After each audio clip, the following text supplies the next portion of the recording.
In this video, we're going to go over how to onboard clients into your AI agency. And we're going to go through step by step what steps and what softwares you need to properly onboard a client into your agency so that you have longer retention and that you can close these clients and onboard them immediately within a one-call close. So by the end of this video, you'll have a full understanding of what steps to implement for your AI agency to onboard the clients from your sales call. First, let's take a look is what is a one-call close? Meaning, during this call, ideally you have a demo call. You have a demo showing your client how the software works. They fully understand what product or service that you offer, and they understand the pricing. And so really the next step is you assuming the close. And the best way to do this is to future pace the client on how onboarding looks like and what it looks like. So what I usually do within a call, and this call is on a Zoom call, ideally, right? You're on a recorded Zoom.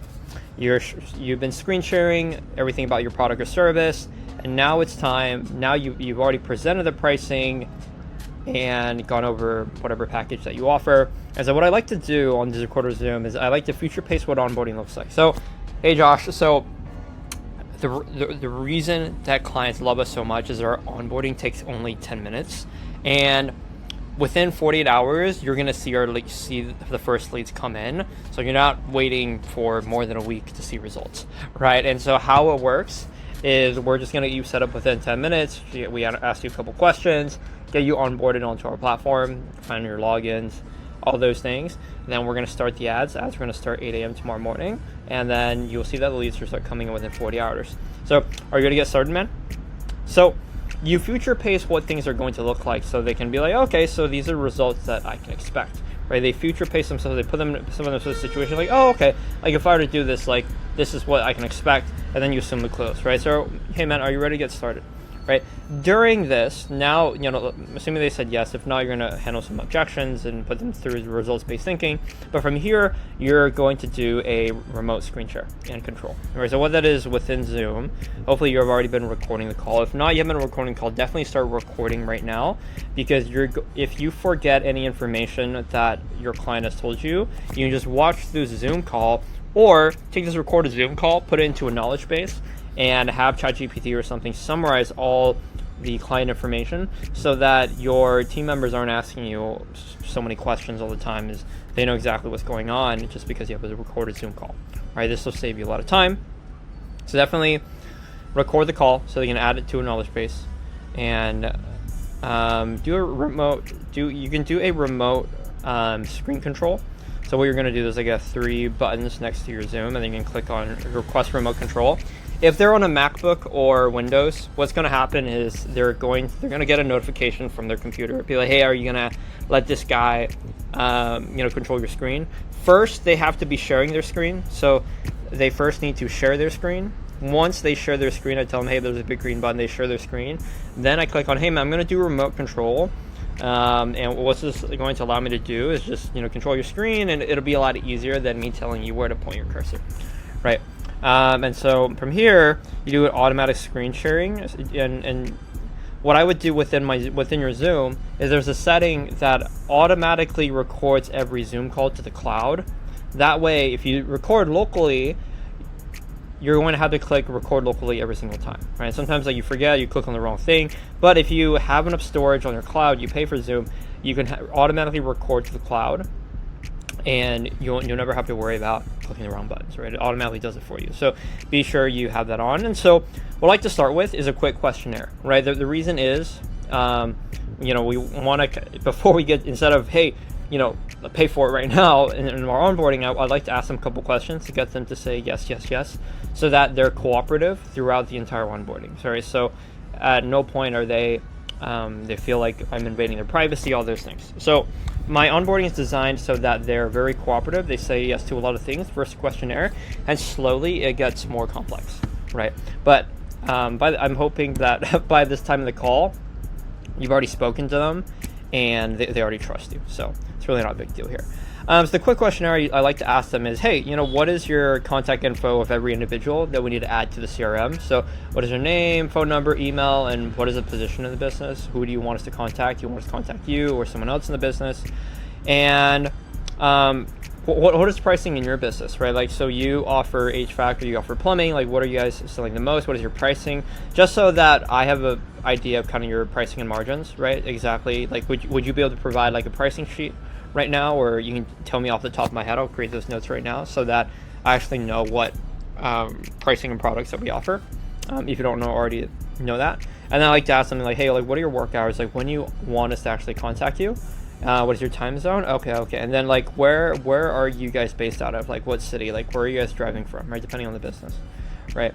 Just so that add any questions that you feel like you need for your business, but have a quick questionnaire that they can answer within short answers, so that they can be cooperative, but also you don't need to ask them these questions later on.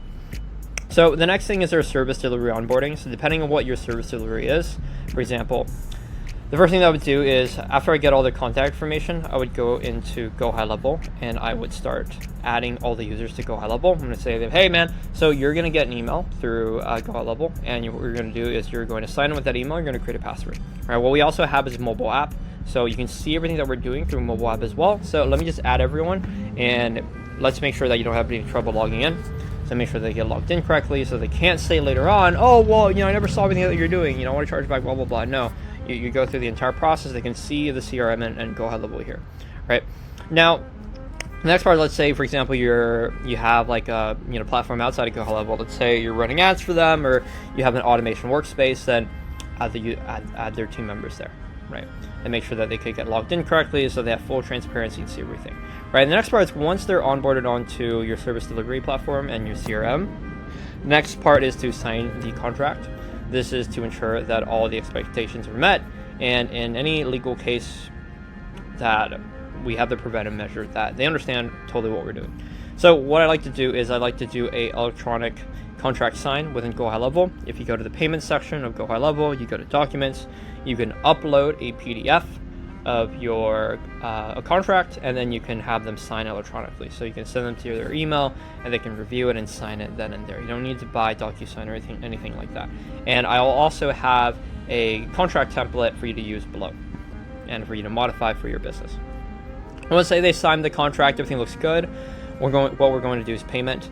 For my own preference, I like to use Stripe. Credit card payment, although we take a fee, it's just honestly easier.